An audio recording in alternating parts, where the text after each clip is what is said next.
That is right. Destructive storms moving through the DMV last night. Those storms taking down trees, power lines, canceling flights and leaving thousands of people in the dark this morning. Yeah, we're live with the cleanup efforts underway this morning. But first, Brittany, how's the forecast looking? It's looking pretty dry and quiet as we head through your Tuesday, so definitely keep it here. We'll talk more about that in just a bit.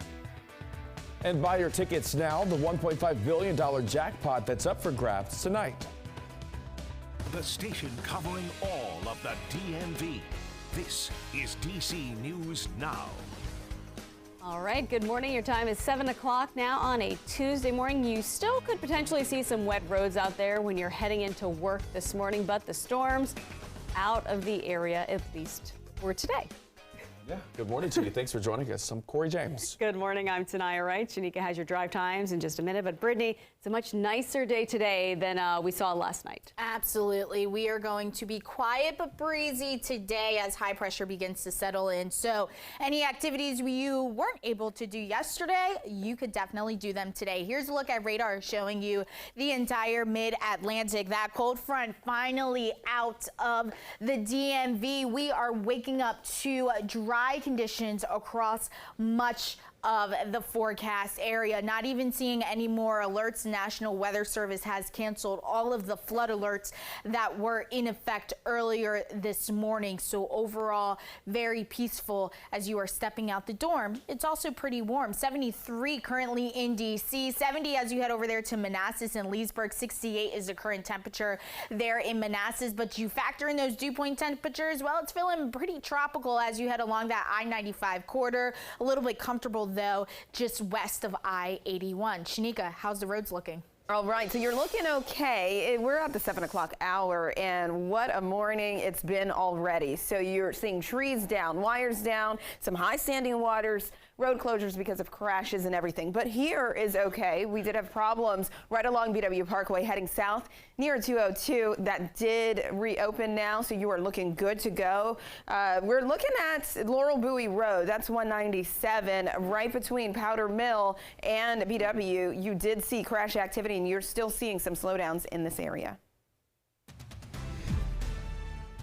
Thank you, Shanika. Your time right now is 7:02 on a Tuesday. Let's take a look at your Know and Go headlines this morning. Some D.C. council members say they want the National Guard to stop recent violence in the district. Ward 8 Councilmember Trayon White says he is urging D.C. leaders to declare an emergency. He says that can activate the National Guard around the district. And former President Donald Trump's legal team is urging a judge overseeing the 2020 election case against him to reject a proposed protective order. Trump's attorney says the order is too broad and limits his free speech. Meantime, prosecutors are arguing for the protective order after Trump made what they are calling threatening statements on social media. And recreational marijuana has been legal in Maryland for more than a month now, and state officials say more than $87 million have been made on cannabis products. Part of the state's 9% tax on marijuana is put back into communities harmed by the criminalization of marijuana. All right, well, take a look at this. This right here is a time lapse of yesterday's storms moving through the nation's capital. You can see the dark clouds rolling over the U.S. Capitol building here. Those storms affecting the entire DMV and beyond. In Harford County, just north of Baltimore, first responders were busy rescuing families from scenes like this. You can see that on the left, and a tree falling, crushing a home there. Further west, huge pieces of hail in Williamsport, Maryland. Meantime, cleanup begins this morning after those severe storms last night. Yeah, those storms forced government offices and some public transportation systems to close across the DMV. DC News Now's Lex Warris is live in Fairfax. And Lex, a number of folks out of power there this morning.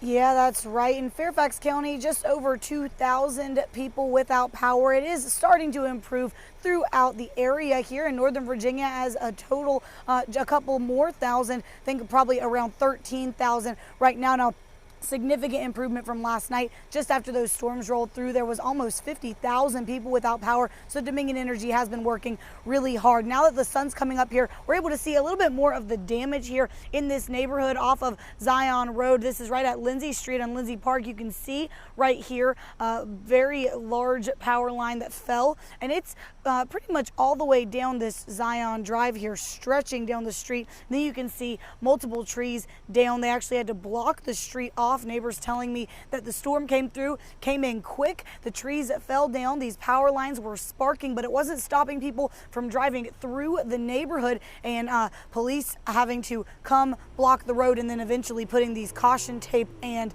cones up to keep people out. Let's take a listen to what neighbors said about what happened here last night. 20 seconds, leaves started flying, then over I know rain is starting. Then after that I see the wires start, going down to the street, trees down. It was really bad.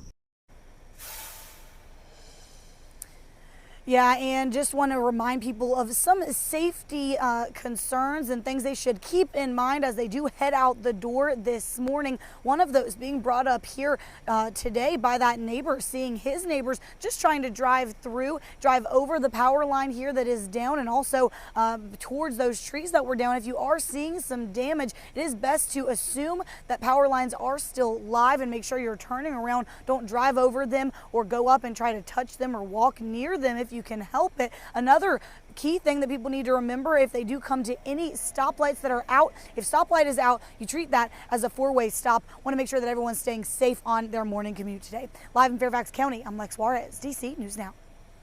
All right, taking a wider look at some of the severe weather impacts. Right now, thousands across Virginia and Maryland are still without power. Dominion reporting 6,800 customers in the dark. Meantime, BGE reporting in Maryland more than 50,000 customers without power. Pepco only reporting minor outages at this time.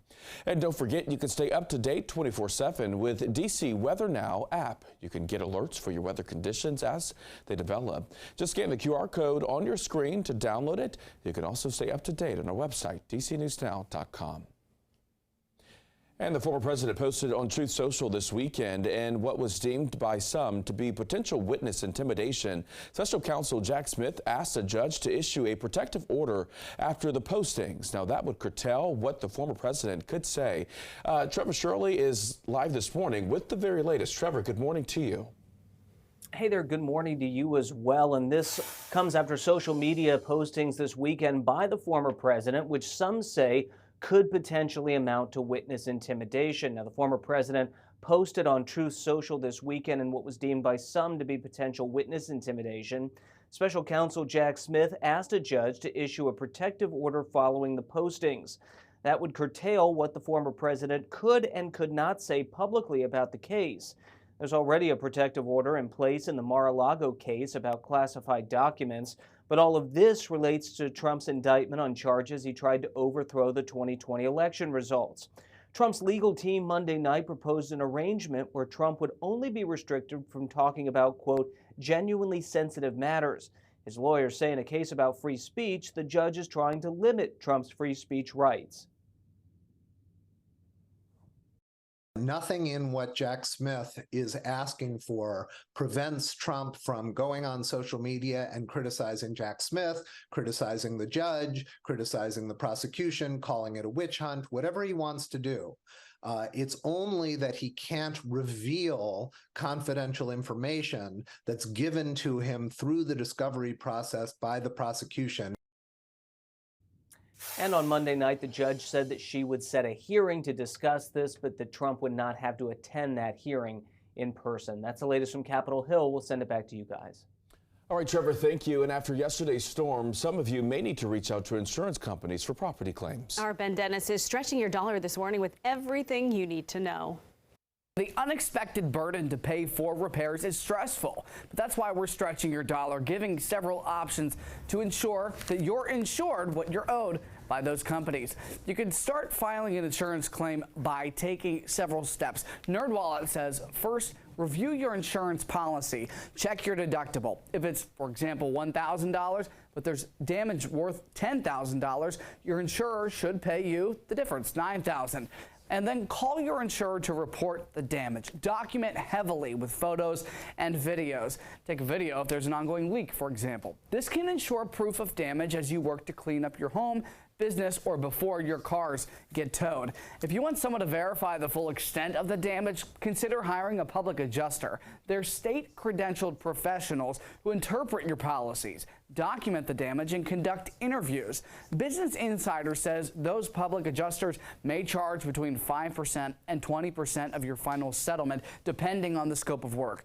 Key here, states have different rules for what adjusters can charge you. So we looked at local laws. In Maryland, there's no law stipulating this. The amount an adjuster can charge is negotiable, however. In Virginia and D.C., adjusters can't charge you more than 10% of settlement proceeds.